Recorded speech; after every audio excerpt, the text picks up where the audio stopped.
क्या मैं आपको धीरेन्द्र जी कह के बुला सकता हूँ? बिल्कुल धीरेन्द्र जी, शास्त्री जी, महाराज जी, इन संबोधन से, क्योंकि ना तो दाढ़ी मूछ है ना हमने संन्यास लिया है। जी बिल्कुल। और स्वामी जी कह लीजिए या बाबा कह लीजिए या धीरेन्द्र जी कह लीजिए, इस उम्र में जहाँ पे आज के युवा आईफोन कैसे खरीदना है, कैसे नई बाइक खरीदना है, कहाँ जाके नौकरी करनी, ये सब करते हैं, आपने इतनी सिद्धि कहाँ से पाई, इस बारे में आप बताइए। हमारे बागेश्वर धाम की परंपरा में पीढ़ी दर पीढ़ी दरबार लग रहा। पूज्यपाद दादा गुरु जी भी लगाते थे और दादाजी के पहले भी एक संत थे, वो भी लगाते थे। तीसरी पीढ़ी में हम सेवा कर रहे हैं, तो बचपन से ही सनातन का जुनून है। तो सनातन की बात और सनातन की सेवा कर रहे हैं और अपने इष्ट और सनातन संस्कृति, साधु संतों की तपस्या का प्रचार कर रहे हैं। बस यही हमारी एक छोटी कहानी है। वाइट ही वाइट है, ब्लैक है ही नहीं कुछ। लेकिन लोग अब आपकी कहानी में लगातार ब्लैक ही ब्लैक ढूंढ रहे हैं।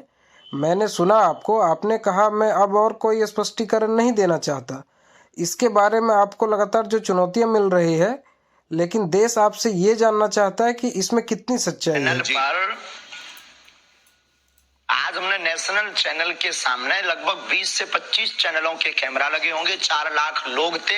हमने चुनौती दी थी, चुनौती देने वालों को कहा था कि रायपुर हमारी जगह नहीं, छत्तीसगढ़ है, दरबार 20 और 21 को लगना है, किराया हमसे ले लो, जिन जिन को दिक्कत है आकर के देखो। हम कोई दावा नहीं करते, हम कोई ईश्वर नहीं है, अभी हम साधारण इंसान है। गद्दी पर बैठेंगे, जो गुरु प्रेरणा लगेगी हम वो बता देते हैं और बालाजी की कृपा और संतों की तपस्या के प्रभाव से वो बात सत्य निकलती है। और सत्य को कितनी भी कसौटी पर कसा जाए, कितने न्यूज चैनलों ने एक्सपोज नहीं किया, कितने लोगों ने नहीं किया, आज तक बाल टेढ़ा कर पाए, क्योंकि हनुमान जी की कृपा और हनुमान जी के नाम का प्रचार है। जी धीरेन्द्र जी, आप खुद को गुरुदेव कहते हैं, स्वामी जी भी कहते हैं, धर्मगुरु, संत, तो आप का परिचय है क्या? आप हैं कौन?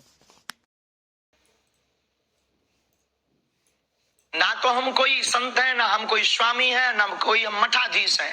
बागेश्वर धाम के चरणों के सेवक हैं। और श्रीमान जी, हम आपको बता दें कि हम जिस प्रकार पिता अपने पुत्र के रोग पर भगवान से, ईश्वर से, डॉक्टरों से, लोगों से प्रार्थना करता, दुआ के लिए गुजारिश करता, निवेदन करता, वैसे ही हम गुरु होने के नाते, उस गद्दी की सेवादार होने के नाते, बागेश्वर पीठ के सेवादार होने के नाते और सनातन धर्म के सच्चे साधक होने के नाते और मंत्रों की चिकित्सा को जानने के नाते आने वाले लोगों के लिए उनकी श्रद्धा को देखकर ईश्वर से प्रार्थना करते। हमने आपके वीडियो देखे सोशल मीडिया पर, टीवी चैनलों पर, जिसमें आप कागज लेकर बैठते हैं और लोगों की मन की बात को आप पढ़ लेते हैं। तो ये जो मन पढ़ने वाली मशीन है, ये कहाँ आपने लगा कर रखे हैं और कैसे पढ़ते हैं आप, और लोग इसको चमत्कार मानते हैं?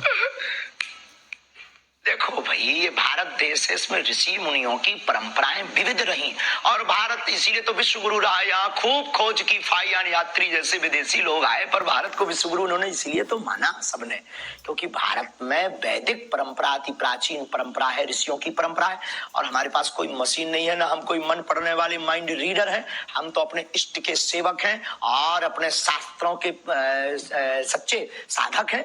उनके आधार पर जो हमें गुरु जी ने प्रेरणा दी, जो हमें इष्ट प्रेरणा देते हैं, हम वो लिख देते हैं। सच निकले या झूठ, वो व्यक्ति की श्रद्धा और बालाजी की कृपा। आज हम तक हमारी आवाज लोगों तक पहुंचाते हो, वैसे ही हम अपने इष्ट की जो चेतना तरंग है और लोगों की जो अर्जी है, वो अपने इष्ट तक, इष्ट की तरंग को लोगों तक पहुंचाते। न आप कुछ हो, न हम कुछ। देखिए, यह जो आप बता रहे हैं, यह भारतीय संस्कृति में जो योगी, मुनि और सिद्ध पुरुष हुआ करते थे, उनके पास ये शक्तियाँ होती थी। यह हम भी सुनते आए हैं। लेकिन आपकी उम्र सिर्फ 26 साल है। जितनी आपकी उम्र है, उसकी दोगुनी या तिगुनी तपस्या करने के बाद जो योगी हुआ करते थे और जो हमारे ऋषि मुनि हुआ करते थे, उनके पास ये शक्तियाँ आती थी कि यह सब वो कर सके। आपकी उम्र ही टोटल 26 साल है, तो आपके पास ये चमत्कार या शक्तियाँ इतनी जल्दी कैसे आई? आपकी योग्यता का क्या कहना, आई प्राउड ऑफ यू। हमको आप पर बहुत गर्व है, आपकी लैंग्वेज से और आपके स्पष्ट प्रश्नों से। तो देखो, बाकी लोग तो वही घिसे पिटे क्वेश्चन करते हैं, आप ये जो बीच की नई चीजें ले आई, बहुत गदगद कर गई हमको। तपस्वी हम नहीं हैं, लेकिन दिन ना रात तपस्या में ही गुजर रहा। 9-10 साल की अवस्था से ही हमने बालाजी की सेवा की।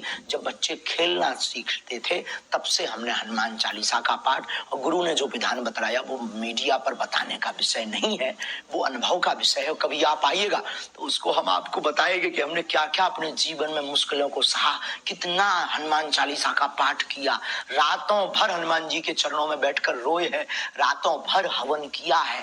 उसका ही ये परिणाम है जो आज सनातन संस्कृति का झंडा जगह जगह गाड़ा जा रहा है। और जो भोले भाले लोगों को धर्मांतरण कर रहे थे छोटी छोटी ट्रिक दिखाकर, ऐसे मिशनरियों के मुंह पर तमाचा। भारत के इतिहास में नेशनल चैनलों के सामने कोई पादरी नहीं आया, कोई अन्य धर्मों के लोग नहीं आए, पर बागेश्वर धाम ने चैलेंज देकर के ललकार के गद्दी पर ठोक कर झंडा गाड़ा है आज रायपुर के दरबार में। आप तो इतना लोगों की मन की बात जान लेते हैं, अंतर्यामी आप हैं। इस समय करोड़ों दर्शक आपको देखने वाले हैं।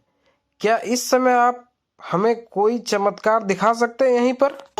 हम कोई भी अंतर्यामी नहीं है, ऐसा कोई जो है अंतर्यामी होने का आज तक हमने दावा नहीं किया। अंतर्यामी सिर्फ परमात्मा है, हम तो उनके सेवक हैं। और हम कोई जादूगर नहीं है कि कोई भी बोले कि आप डमरू बजा दो तो हम चमत्कार दिखा दें।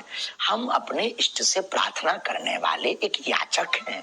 तो हमारे सामने तो जब वो आएगा उसकी श्रद्धा दिखेगी, हम प्रार्थना करेंगे, वो सनातनी बनेगा, हम प्रार्थना करेंगे, हमारे बालाजी उस पर कृपा कर देंगे। लॉजिक सीधा सा है, फंडा सीधा सा है। और जादूगर मैजिशियन थोड़ी है कि डमरू बजाए, हाँ भाई आ जाओ खेल देख लो।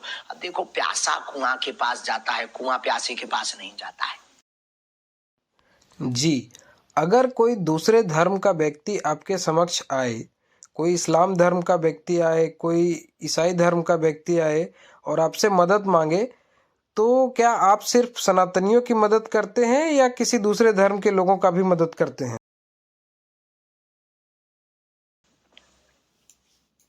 बिल्कुल, मानव होने के नाते हमसे तो बहुत मुसलमान भाई भी जुड़े हैं और बहुत क्रिश्चियन वाले लोग भी हमारे पास आते हैं।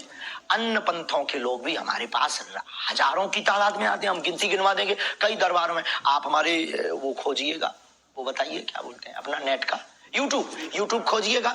यूट्यूब पर आपको लंबी लिस्ट मिलेगी, उसमें कहीं ना कहीं मुसलमान भाई का विचार उद्भाव और वो जो माइक पे बोलते हैं वो बाइट मिल जाएगी आपको, हम आपको भिजवा देंगे। आप